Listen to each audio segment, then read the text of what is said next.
And we are back again. It's your friendly neighborhood film watchers. I am your humble host, Brandon, and I got my man, 100 Grand, set it off, Chris, with me.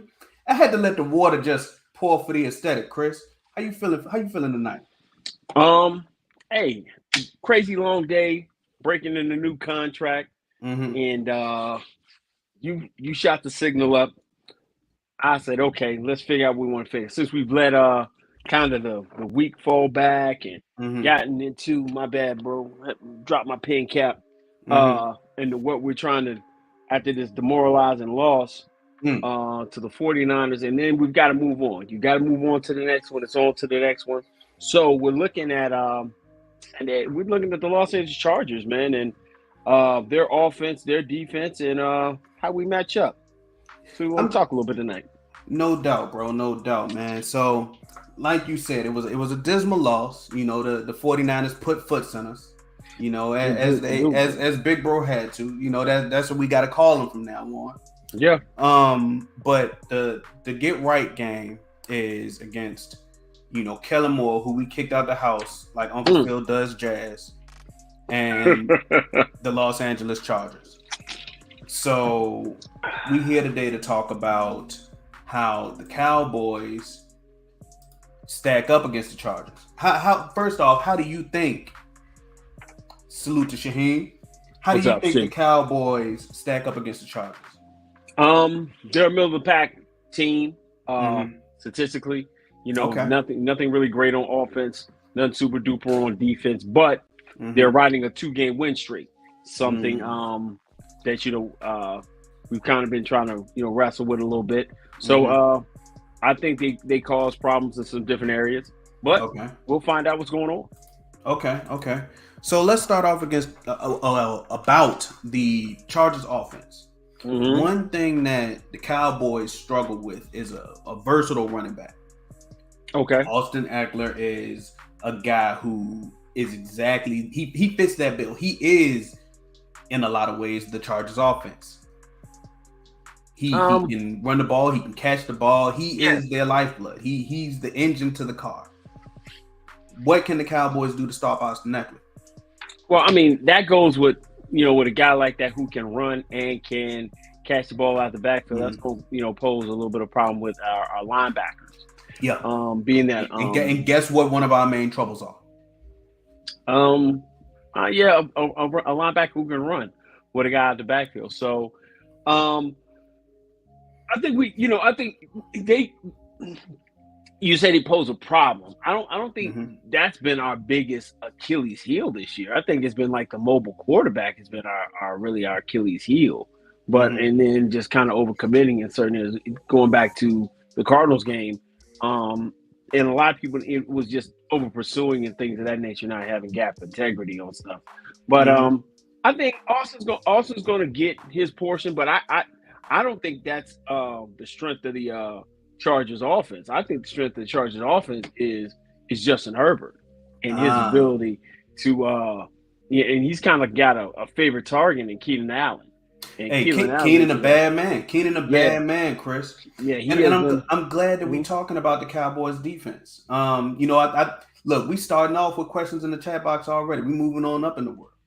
Yeah, Shaheem asked, was the Niners offensive line too much for us because our D line was quiet? Micah didn't get any sacks, and that didn't help.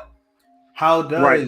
How does Micah and rather how what was Micah's deficiency in that game? Let's answer this question. We got some time. We let's put a bookmark in this right quick. Let's Okay. engage, Chris.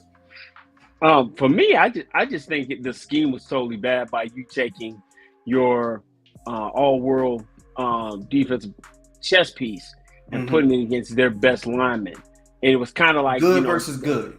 You're yeah, right. I mean, or yeah, real good versus good, and Mm-hmm. the ability for them to get the ball out quickly. It was never Mm-hmm. to the point where Purdy had to hold the football. So Yeah. my thing is going up against offense that they've seen a lot of during Mm-hmm. practice and things of that nature. Can they make Herbert hold the ball? Can the secondary force them to hold it to give the defensive line the opportunity to get to him. The left Mm-hmm. side of this Los Angeles Chargers offensive line is amazing. You know, Yeah. Rashawn Slater and Zion Mm. Johnson, absolutely amazing. But Love me some you know, Rashawn Slater. hey Love me man, some Rashawn Slater, hey Chris. man, I'm always will love Rashawn Slater. You know, I wanted him uh, just as much, if not more, than I wanted Micah until I got Mm-hmm. Micah, and so you know, it is what it Hindsight is is, 2020. huh? I say hindsight is 2020. Oh But yeah, in it's that crystal clear. moment, Chris, Oh in yeah, I that wanted Rashawn moment, Slater. Yeah, Rashawn Slater sitting right there, absolutely. But I just think, you know, their left side is elite. I think mm-hmm. their left side is absolute. The right side gives them, you know, more problems. So I think you have to be able to come with different things to throw at Herbert to Mm-hmm. help him go forward. That's what I think. Okay. But do I think their line was overwhelming? Mm-hmm. No. I think the scheme allowed it that Brock Purdy had time to get the ball out, Okay. and that's why I think. But do I? You know what I'm saying? I don't think we're going to face that kind of offensive line on Monday night. Yeah, I hope I didn't evade the question. I don't believe so that we're gonna see a line or a scheme of that caliber again for some time as well. And I want to answer the question as well. I think that putting Mike up against Trent for a majority of the game worked to our detriment. You neutralize yourself when you do that. I think that putting Michael on the opposite side of the line more often would have helped, because when you do good against good, you don't instill any fear in Brock Purdy. You would have been able to get him on the move and have him throw to the left side of the field, more often. Where more often than not, I saw him struggle in his first year. You saw him struggle less this year, but in his first year, you saw him struggle throwing to the left side of the field. Absolutely, You would have he been more couldn't do it. benefited doing that. He couldn't. Yeah, he couldn't do it. Yeah, yeah. And like you said, like Shaheem said in the chat box, you may have seen only, one of seven or one of every seven contested passes. I think you may have seen more if you would have, lined your guys up to your benefit.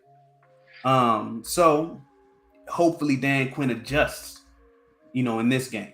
But the Chargers offensive line also doesn't have the best offensive lineman in football in Trent Williams. So I think you won't see that sort of brick wall, against the Chargers. I mean, well, I mean, Trent's the best. So my 49ers slander is next to zero. But Rashawn Slater ain't no slander scrub. him. I can't slander him until we beat him. Rashawn Slater's no scrub. So absolutely not. I don't absolutely think not. You turn around and don't play Trent Williams, and now you got some turnstile and left tackle. Rashawn Slater is not that. Rashawn Slater he still has on his resume. Respect for him. Yeah, he still has on his resume, I whipped Chase Young's ass, and that's enough for me. So that's it.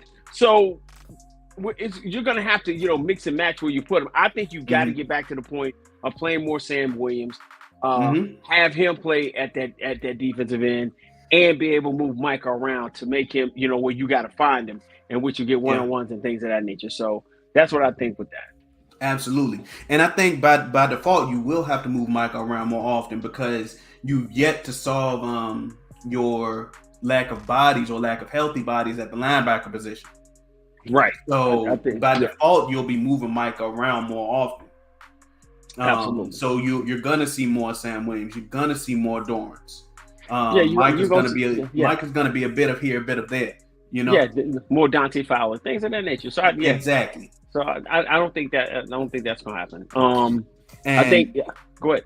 Next to Rashawn Slater, you got Zion Johnson. A second year guy out of Boston College. Great rookie year. I really liked him as a prospect. I think he was a dope guy. And in the middle, best name in the league, Will Clapp. Walking me. Yeah. Walking me. Yeah. So I think that the left side of their line is, I think it's stout. I think it's stout, and it gives Austin Eckler and as a result Justin Herbert, plenty of opportunities. But it's not the 49ers line, and as a result, I think it can give the Cowboys plenty of opportunity for pressure, or rather, at least I'll say more opportunities than the week that we just went through. Absolutely. And you got a system where he wants to get the ball down the field. He wants to get the ball in the hands of Keenan Allen. He wants to start using his new weapons, with Josh Palmer and with Quentin Johnson, their first round draft pick out of TCU last year. They want to get him kind of more acclimated into the flow of things. So this still going to be an offense that likes to throw the football. It's still going to be an offense that likes to get the ball down the field. And now I would be surprised how much they like to run, but that's to be determined. And here's the thing about their receiver room: the Chargers prefer bigger body receivers. They want to out physical you with their receivers. Right. They're not necessarily looking for guys who are going to be your finesse guys, your Amari Coopers. They want guys who are going to go up and get it and just beat you down physically, like your Quentin Johnsons. If you were healthy, your Mike Williams. That's the type of receiver that they like. Now Mike is out with another ACL. I'm really I hate when a guy gets injured. Regardless of what team he plays for. Shout out Reddy Red, shout out the Lunatic. Great to see you guys in here again. But you got in my opinion, one of the most underrated down roster receivers in Josh Palmer, who is taking those reps as a result. Also another bigger body guy. But I think that if you have a guy that will come in and you're gonna have to put a safety on him, because I don't think that Jay Lou with his height deficiency, his size deficiency, he lost the genetic lottery. He just not gonna be able to stick up with his size, if you get what I'm saying. So you're talking about against Josh Palmer? Yes. Because Josh Palmer's like 6'2", pushing 200. You know what I'm saying? And like I said, they invite the fisticuffs with their receivers. Well, I think Jay Lou's been dealing with. That height with the genetic loss that he has, but he's still gonna be a sound, savvy guy. I think worrying about how Bland bounces back this week, and I think we're starting to see some of the different things with Stephon Gilmore that kind of made him more on the market available. That he is a 2, but I think where we had him when he was ranked at before, things of that nature, I just haven't seen a big play from him. So I think this is a big week for him too. I think this is a super big week for him too. Is that because we've yet to really feel challenged throughout the season? The 2 times that we've really had a team throw on us, they've just outright beat us. The Cardinals, Josh Dobbs and James Conner, beat us up on the ground, and the 49ers beat us everywhere. Is that why you don't feel that way? Hollywood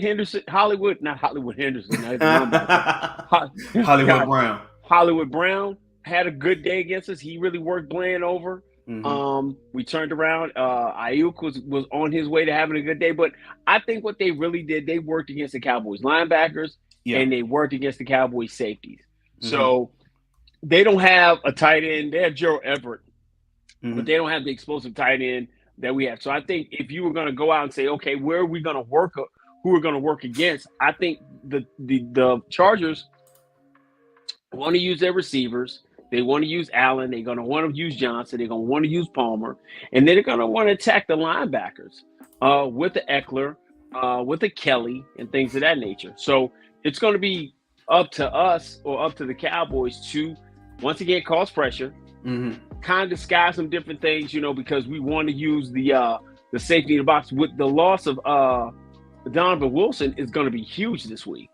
Having that in the middle enforcer, because that means Marquise Bell is going to have to do more. Wanye Thomas is going to have to do more. Yeah, and so that's what we're looking at. Because going back to what Coach McCarthy said, we live and breathe by our defense, which was just such a, to me. Okay, this is personal. I hope and I'd love to see what the chat would think. I just felt that was just such a a demoralizing statement to say, oh, hey, we're led by our defense like this is 2000. We're the Baltimore Ravens. And after that showing on Sunday, this is not the Ravens defense. So I think having the ability to impose your will by trying to score points and being more aggressive on offense would kind of think, hey, we need to work on that. I think you kind of deflected saying, hey, it's really not our fault that we're not winning. It's the defenses who's supposed we're supposed to be following, and they gave it up. They turned it over for us the other day and gave it up real smooth. And I didn't like that. I think the offense didn't help the defense at all with their performance. So don't put that much pressure on them to do it. But going into this game, you're going to want to try to keep the Chargers, on their back foot. Keep them on their heels, man. That's what you always want to do, especially with a team that's led by their quarterback. Yeah. So I don't want to be to the point there's a shootout, because I don't think we can win a shootout against a team like that. I think our defense is going to have a bounce back week. That's going to be huge for us. Absolutely. Shaheem asked another question. Hey, and I appreciate you engaging, man. We always try to engage with our chat box. He asked, what team is going to be the team that will give us trouble this year, or other than the 49ers? And I think that's a pretty straightforward question. I think that's the team, all of the teams that are hot right now. Because the 49ers are kind of the team that punched us in the face, right? Go ahead. Tell me what you think. Because the Cowboys thought they were, next up or hot until the 49ers, like I said, gave them a little bit of straightening. They didn't give them a little bit of nothing. A whole lot. Right? They gave them a whole lot. Yeah. You're gonna have to say the Eagles, and you got to say that 2 times because they're in the division, right? You're gonna have to say Miami because they the next thing smoking in the AFC. You're gonna have to say the Bills. Those are gonna be the 4 teams. The 4 games, I should say. The other games are gonna be up in the air.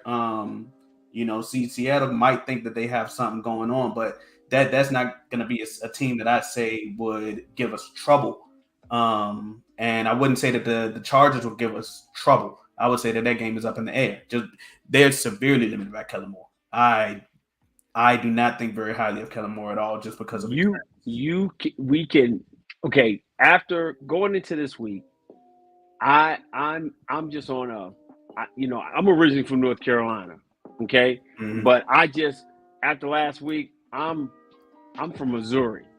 I'm from the show. Oh, and I'll add the Lions to that too. There we go. Yeah, I'm thinking the way we're constructed, the way we played last week, and the way we've handled ourselves this year. I'm just looking at the teams in the NFC that I have to go through to win this thing. And that's the Lions, the Eagles, and the 49ers. Okay. And right now, I don't match it well or measure up to the 49ers. Divisionally wise, I've been able to beat the Eagles on a regular basis, but the Eagles may be a little bit. Right now, their record says they're undefeated, but I don't fear them or think that I'm not able to beat them. I think we can beat the 49ers. The Lions are going to be a tough out. The Lions are going to be an absolute tough out.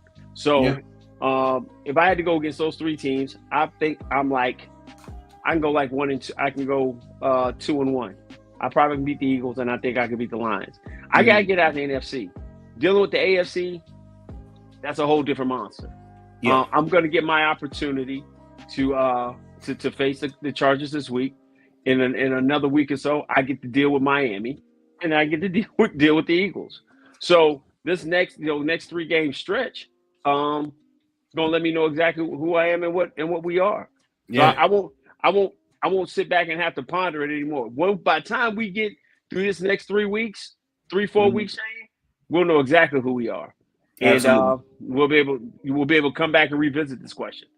But right now, as I live and breathe, and after the performance I just saw, there's so much that has left me wondering who we are offensively and as well as defensively, because I have to have a new look now. I don't have Donovan Wilson. Who makes that step there? How do I help with my linebacker situation that I can move Micah around? Because Damone Clark and Leighton Vander Esch are kind of hit and miss. Leighton does certain things Damone has not really taken that next step to being that guy that I thought he was going to be. Yeah. And I And thought highly of Damone too, so I'm sad about that. no, you didn't. You I said did. Damone. I thought highly of Damone. I just feared for his health. Neck surgeries are never a good thing. I just feared for Damone's health. So I thought highly of Damone. I thought Damone I just think that he needed some vibranium, Chris. I mean, whatever he got, they gave it to Van Direction. Both of them are kind of like on the same level right now. Neither one of them are playing downhill. And that's what that's what I saw Fred Warner and Greenlaw do. They played downhill. I haven't seen Damone Clark play downhill all season. Yep. So, we're just trying to figure that out. Absolutely. Shaheem, you said y'all. If you're still in the chat, who are you a fan of, man? And while we wait for him to answer that, Chris, let's continue to talk about the Chargers, man. Okay. You mentioned Gerald Everett in their tight end group. Are you worried about their tight ends at all? Are you worried about them using their tight ends, whether it's in the seams or anything like that? Absolutely. Okay. Absolutely. If I mean, you gotta be a blind man not to sit up and say, hey, the Cowboys, for years have had issue with tight ends. Okay. They've always had issues with tight ends, going from years from Jared Cook to dealing with Zach Ertz with the when he was with the Eagles, dealing with Dallas. Who's the guy right now? And right when I want to say Dallas, the guy who's tight end for the Eagles. I'm sorry, but Dallas Goedert. Dallas Goedert. My fault. Thanks, man. Appreciate you. Mm-hmm. But so they've always had a problem with tight ends. So I just think coming into this week where you watched them have a problem with the secondary type receivers, Usek, had a good game. Mm-hmm. George Kittle was batted 100, 3 catches, 3 touchdowns, and talk trash all week. Until you show me that you can kind of slow down that guy, and with Jaron Kurtz kind of having going to have kind of like a different role this week. Yeah, I worry about the tight end, because if you can work the middle of the field, then you get more one-on-one pressure on the outside. And like you said, I got to deal with Palmer. Keelan Allen is going to get his work in. And you don't want to have the young wide receiver Quinn Johnson, have a breakout game on you, especially coming home. That's huge for him. He's coming back to Dallas to play, and you had to have no better homecoming being the TCU guy to show out in Cowboy Stadium. Absolutely. Stevie Mack mentioned the other tight end, Donald Parham. Huge man, 6'9". Right. Yeah. And he gave teams fits early. Right. I haven't been paying attention to him besides Twitter too much. Right. But he can get sky high without even jumping too high, man. Just right. An absolute house of a man. Yeah. So you absolutely right. Where you got to worry about guys, just like I said, that size is one thing that the Chargers pride themselves on drafting. Right. And just going about free agency. Big physical receivers. That's what they want to do. So now you got to look at, are they going to try to get downhill on you, or just try to be more physical than you? And then that's the question that this Cowboy defense has to step up and answer. Can they be physical? Can they be the aggressors in a physical standpoint against this team and cause them problems? Absolutely. Shaheem asked another question. He said that Tony Pollard isn't effective for us right now. How can we fix that run game? And I believe you do that by, and this is a great segue. Look, boom. Excellent question, Segway Jones. You do this by using all of your running backs. So Tony Pollard isn't an every down back. If you tuned into us at all, whether you're a first-time commenter, Chris and I have always said that Tony Pollard is most effective. I've said anywhere from 12 to 15 touches. Chris has said anywhere from 15 to 18 touches. But Tony Pollard is not used best when they're giving him 25 or more touches. Tony Pollard isn't that type of back.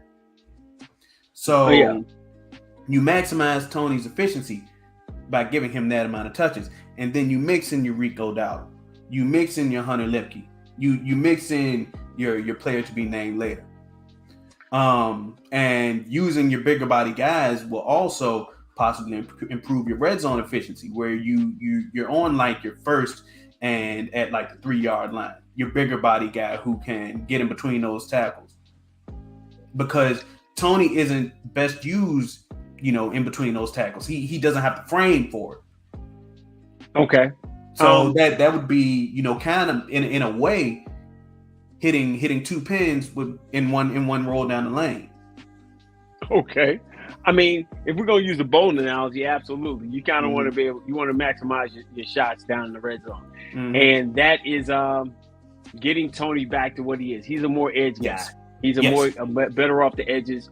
As much as we banged on Zeke not having the explosiveness or the shiftiness as before, I think you're going to need to be able to give this defense some time to rest and things of that nature and sustain drives.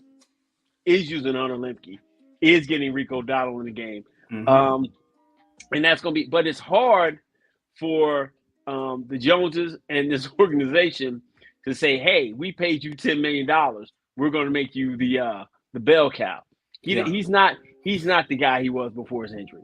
We just got to be honest with that. He doesn't have the burst.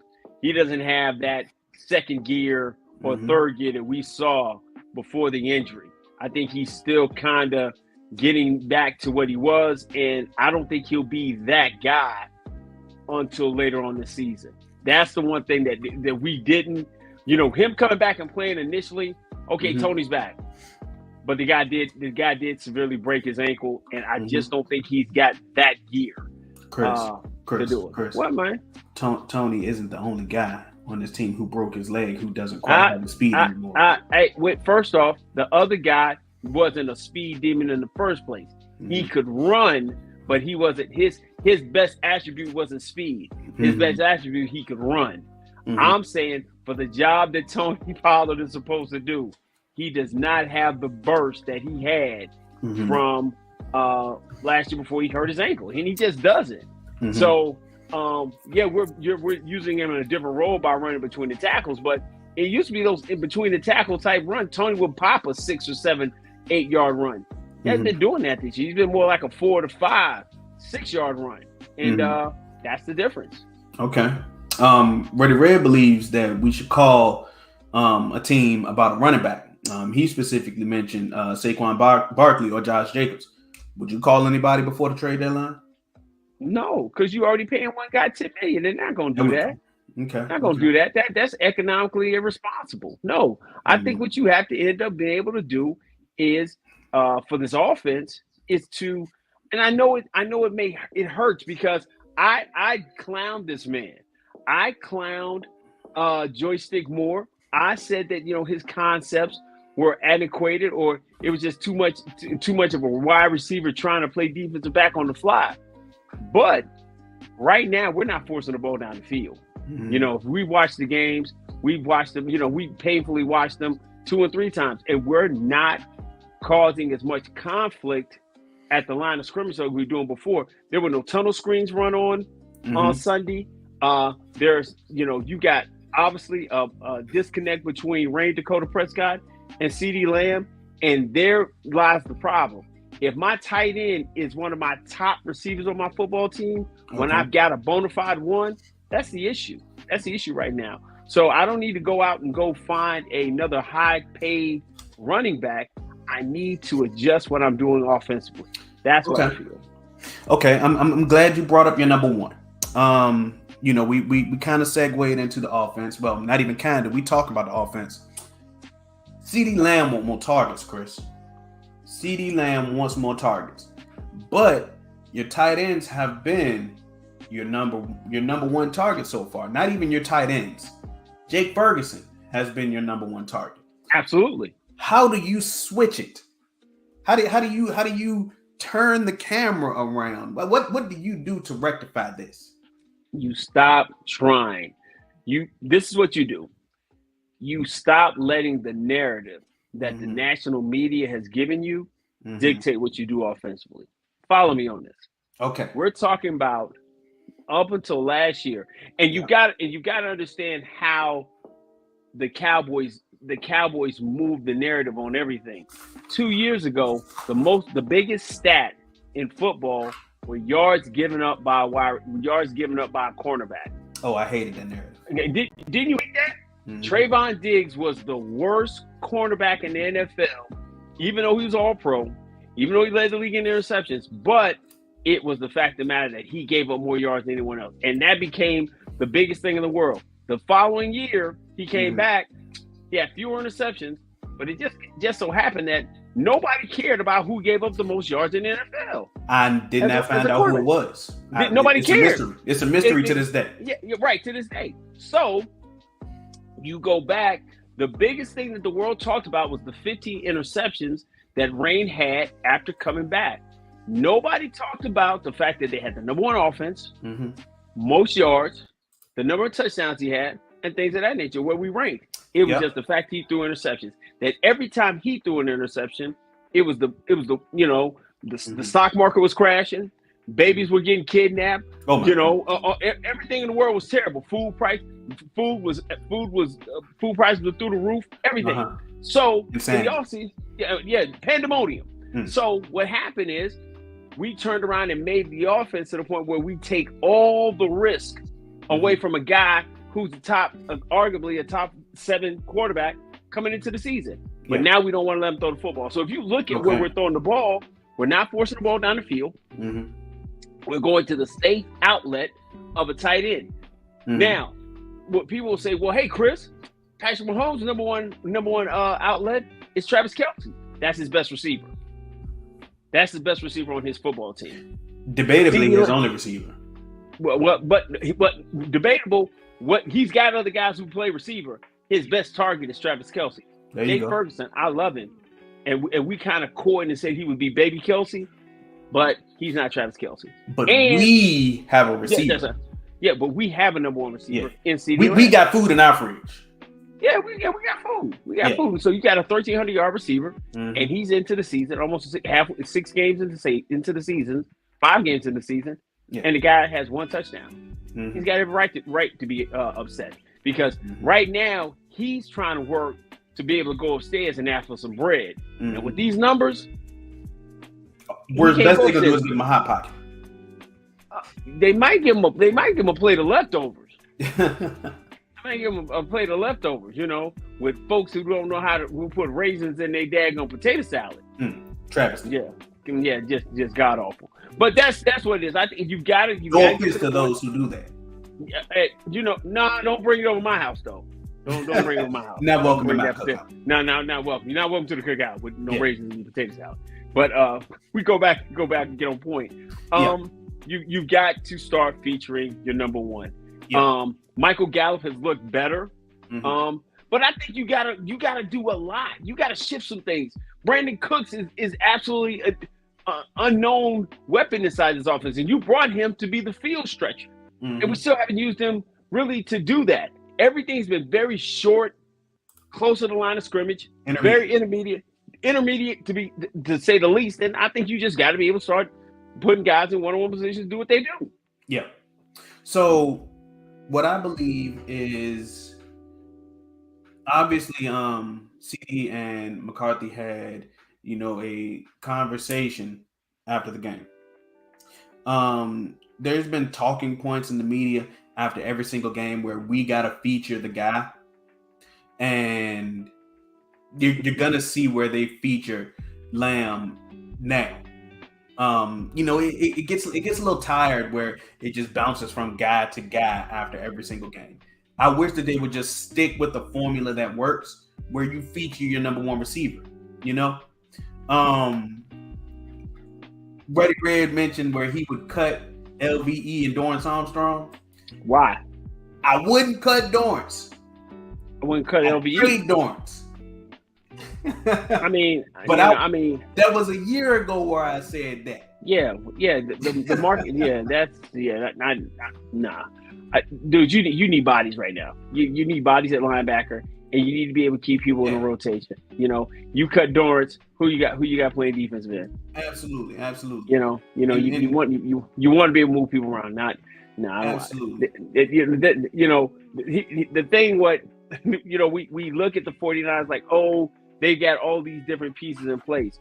They're a very good football team. I can't say anything negative against them, but Absolutely not. I think they excel at the one position that Brandon talked about ad nauseum in the offseason, and where he doubted who we were in this football team, and that's in the linebacker core. There we go. He was banging the table like, yo, where are the linebackers? Where are the linebackers? Where are the linebackers? And I was like, oh, we'll be fine. We got Mike. And Brandon was like, I don't count. Not fine. we weren't okay. We weren't okay. It wasn't a good situation. It was bad. It was a terrible position we were in. But, we're sitting right now trying to, we just signed a guy today, a veteran guy at linebacker. That means... it's official. We signed him? We signed, what was his name? Rashawn Evans. There we go. We signed him? Yep. Yeah, we cool. did. He was a first-round pick. Played for the Titans a lot. I got to look at some film for him, and he was the biggest name of all of the guys that visited. I'll check back in with you once I know more. No doubt. That's about all that I can scout him. I asked one of my friends who is a Titans fan. Yeah. I'll let you know once I know more. Yeah, but but you're still getting a guy 6 weeks into the season, and he's getting off the couch from somewhere. Yep. And he's not going to be up to speed until he was at on least the practice squad. Okay, so it's not that he was totally on the couch. Right, but he was on the practice squad. And okay, that's fine. So you bring him over, and hopefully, you pick up your system and be able to help out some areas. But the problem is you don't have an explosive kind of takeover guy who can move around behind that defensive line. Absolutely LV's out here making business decisions. Damone Clark is who he is. Yeah. And so you're still looking for one of those guys to be a difference maker as a linebacker. Absolutely. Moving back to the Chargers, man. The Chargers have a lot of guys up front. Starting at the front of their defense and moving back. They got the older, less dominant brother, the guy who just caused a lot of pain to us. Hey! Don't you talk bad about Joey, man. Don't talk bad about Joey. Nick is the superior Bosa. Nick just plays Nick plays on the team where he's got a lot of guys around him and he's good. But Joey's a dog, man. Mm-hmm. Joey Bosa is that guy. You're not going to just leave him over there, just leave him one-on-one against Terrence Steele all night. Even though Terrence Steele is good, Terrence has got his hands full dealing with Joey. So, but I don't think he's playing. Chris, I'm gonna put a little bookmark in here. Hey, the lunatic, how often do you type in Goodwin to where autocorrected to codeine? And I'm gonna just ask that question, and then me and Chris gonna go back to talking. Yeah. So, Chris, Joey Bosa, is demonstrably not as good as Nick. I'm gonna say that, and then also, he's coming back off of an injury, off of their bye week, right? And he has not practiced yet. He has not practiced. So if I don't have to deal with him, I'm not gonna talk bad about that man. Because when we played them last year, we didn't act like he was some scrub out. We think he was some scrub even. We paid attention to him. So if he doesn't show up on Monday night, I'll be happy. I'm gonna have to dealing with one of the Bosa boys. Absolutely. On Monday night. But they do have Khalil Mack. Yeah, man, here's the question, Chris. Here's the question. We have to ask ourselves, was Khalil Mack's 6-sack natural disaster against the Raiders an abnormality? Was it an aberration? Or is that who he is this season? Because besides that, Khalil Mack's season has been pedestrian. Well, bro, he got 6 sacks, bro. The team had 7. The team had 7. Khalil Mack on the year has 6 sacks. Okay. I mean, Khalil Mack on the year has 2 fumble recoveries. Okay. Is Khalil Mack the the dominant force that he was when he was with the Raiders when they Yes, were in but Oakland. I'm Oh, talking hold about on, Khalil hold on, Mack in hold on, 2023. hold on. I don't think he's that guy that he was in Oakland. Mhm. And I think he may be a tick less than what he was in Chicago, but he's still a premier pass rusher. Yes, He's still a guy that you're going to address bodies to, and I think he's going to be a test for Tyron or Terrence this week, and he's going to be the number one guy you're going to try to keep under wraps absolutely, to get this offense back on track. absolutely. Because the guy who is behind Joey Bosa is Tuli Pelotu. There we go. Try to say that 3 times fast. Not He's a rookie. He, obviously he's going to have some learning to do. right. So, and he would be on the left side. Got you. So Okay. yeah, Right. if Tyron's healthy, he's gonna put the clamps on. Right. So if he's gonna be on the left side, he may be. It doesn't make a difference because Khalil can come from both sides. Mm-hmm. But I think if you're able to get a chance to give this offense some time with the O line, and I think that might be another thing with Rain why he hasn't really been able to push the ball down the field. Before we get into that, Chris, I want to stick to the O line. The lunatic asks, Terrence Steele lived up to our explanations? Give me 1 second. Our expectations? Our expectations? Yes. Wait. Mm-hmm. I want to take this second to apologize once again. Oh, Terrence Steele. That's right. Because right. I was not a Terrence Steele believer. I was a Terrence Steele detractor. Man, you was a full-fledged hater. I would dare say I was a Terrence Steele hater once upon a time. I called him many names. Terrence Turnstile. Yeah, man. Terrence you was wrong. Terrence Linoleum. Yes, it's linoleum. Linoleum. You talk bad about that man. I talk bad about that man. Yeah. So the lunatic, yes, I would say that Terrence Steele has Terrence Steele has exceeded our expectations. To answer your question, sir.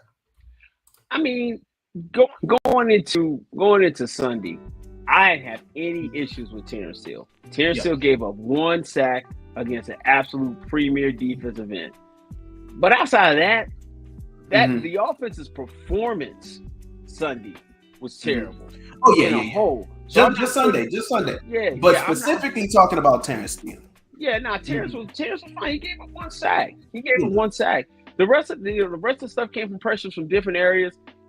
Tyler Biotis still coming off that hamstring and dealing with Hargroves in the middle. Hargroves is always giving him a fight all night. So just in a whole, man, the way we were handled up front and the ability for those linebackers to run and do their thing, I think that's the biggest issue. But going back to what you said before, we're not going to face that. We're not going to face that every week. I don't see another defense that dominant that we're going to face for quite some time. So I think the O line is going to be fine. I think the O line will bounce back. I think this is the kind of game or the next couple of games that's going to stick in their craw, and they're going to be able to go ahead and do what they need to do offensively to go forward. But I think the O line. I think this is the first time the O line has played together since 21.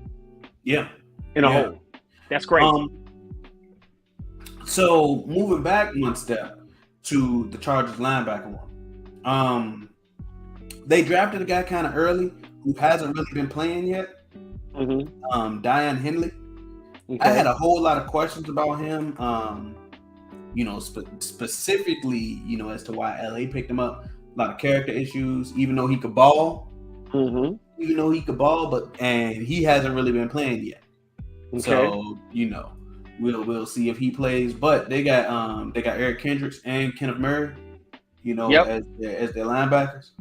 So I like Kenneth Murray coming out of college. Yeah, I like Kenneth Murray too. But Dion Henley, the guy who once again, like I said, was an early pick. I think he was either a 2nd or 3rd round pick. But he was very talented coming out of USC. He hasn't been playing yet. So raises a lot of questions to me as to why he hasn't been playing. But he had a lot of character issues just because of his family members and things like that. I'm not really gonna get too deep in that. Oh yeah, oh yeah. Yeah, That's we it. talked Ain't about that that. the dude? That's the dude's dad that you. Yeah, Oh yeah. yeah. LA. Both of them teams was like the last Yeah. place where I thought that he should have went to for real. Cause too Um, close, yeah, too too close. close. Did they do any dancing? Or did they did I that? don't know. Yeah, No, but his people did a whole lot of dancing. Okay, yeah. Okay, well, yeah, he ain't been playing, but Yeah. I mean, I think the advantage you have is that in the safety room because Derwin James isn't going to play this week. Or you want to stay with that, or you want to go? Well, let's go back to the DBs. Derwin James might play. He's doing drills. Okay, he's doing drills. He's doing individual drills. So Derwin James might play. All They right. traded J.C. Jackson. He is a Patriot now. Back again. He went back home. Yeah. He went back home. So cool, great.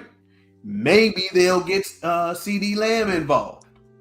Well, if not, if Asante Samuels Jr. has anything to say about it, he definitely steps up to the challenge. Absolutely. His mini me self is always he's a can't go back all-star in every sense of the word. So absolutely. he's always ready for the challenge. But here's the thing, Chris. CD Lamb is not a receiver who backs down from anybody, regardless of their size. I mean, I don't think he'll take advantage of that size difference, though. I mean, yeah, but I think CD wants to get to the point where he's still that physical yak guy. Give me the ball, let me run with it. I don't think he's not the crisp, precise route runner that Amari was to just cause great separation. I think CD wants to get the ball. He wants to be physical, running down the field. He's a big kid. And I just think he has something to prove. He wants to say, hey, what I'm barking about, give me the ball. Yeah. And but he's being so politically correct the way he's doing it. Crazy. With his interviews and everything else. So I think this is a big time for them. I think if Derwin James doesn't play, that's checkpoint to us. I think the offensive line getting an opportunity to play together as a whole, and after taking that ass whooping they took on Sunday, that's going to be an advantage. Playing against a team that hasn't really meshed offensively because they've got a lot of yards. Because Kellen's going to get you a lot of yards. He's going to get you a lot of yards. But I don't trust Kellen to know how to finish a game off. Yeah. And I think that gives us an opportunity for us to have a good outing on Monday night. And bouncing back to the offense, just for one quick statement, you've seen a lot of Kellen's DNA in that offense. I've seen the 4 curls numerous times. Yeah, numerous times in their first 4 games because they've already had their bye week. Right. Those 4 games, you've seen those 4 curls. Hey, man, listen, you know what they're going to run. You know what they're going to run. They're going to run a lot of option stuff. They're going to do it. If anybody knows how to defend it, we should know how to defend it. Absolutely.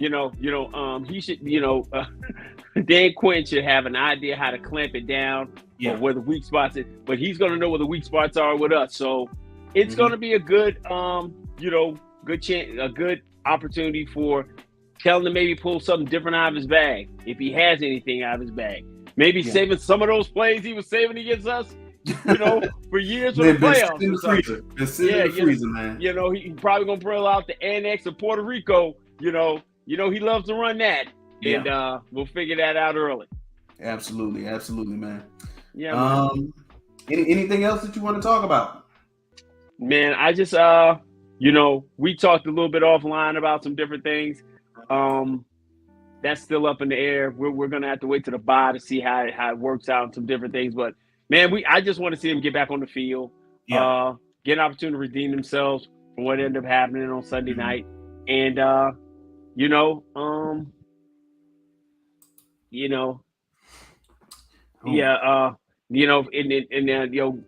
thanks for that shout out, Andy. And that's the one thing that we want to do. We want to run the football. That's what they want to do. They very clearly want to run the football. Very clearly. They definitely want to go back. Sometimes to their own detriment. Yeah. So we'll see, man. We'll see. But it's just I think the conservative approach for me isn't the way to properly utilize this offense. You got entirely too many different weapons. You got entirely better wide receiver core than you had last year. So use it. use it to your advantage. Get them thinking more play action, maybe some screens. Hadn't thrown a screen. I don't think we've thrown a screen all year. They tried to throw one when it was too late. They tried to throw one when it was too late against San Francisco. It looked a little ugly. Man, everything was ugly on Sunday night. Yeah. Everything. And I agree with that, Shaheem. Dak does have to protect the ball. But I agree that there has to be a healthy balance. You can't protect the ball to the point where things get out of control.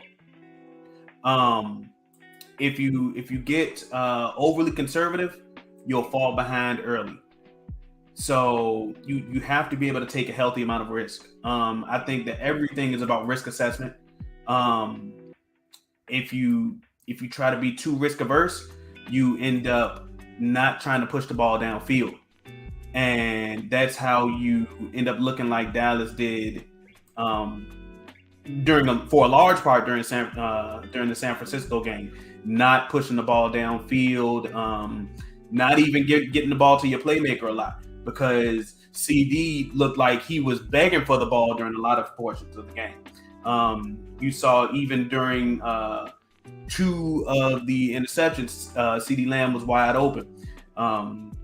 One of which bopped up into Fred Warner's hands, and the other of which it was just a ticky-tack play that ended up being intercepted. But CD Lamb was wide open during both of those, and the play which went to out into the sidelines, which was to Brandon Cooks deep down the field, which, while it was an attempted deep ball, CD Lamb, it was two receivers, one of which Lamb, he was wide open. Welcome back, Chris. Yeah, man. Hey, man, listen, I want to wrap up real quick. I know you probably killed whatever you was talking about. The wife just called me. She's riding home from school, so she always talks to me on the way in from school and whatnot, man. Mm-hmm. But yo, finish up with what you got real quick, man. So I was just saying how I think it's all about risk assessment, and being too risk averse at times can lead to you taking the game away from yourself. Kind of like how we did during large portions of the San Francisco game. They didn't try to get themselves downfield too often. Kind of like things with me and you talked about offline.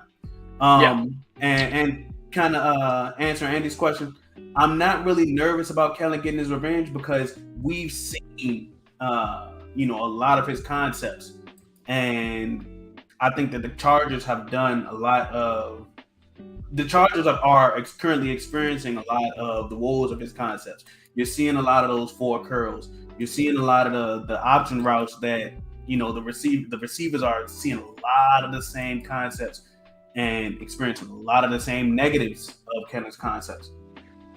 So I'm not necessarily too worried about it, because Kellen Moore's scheme has a lot of downs that come with the ups.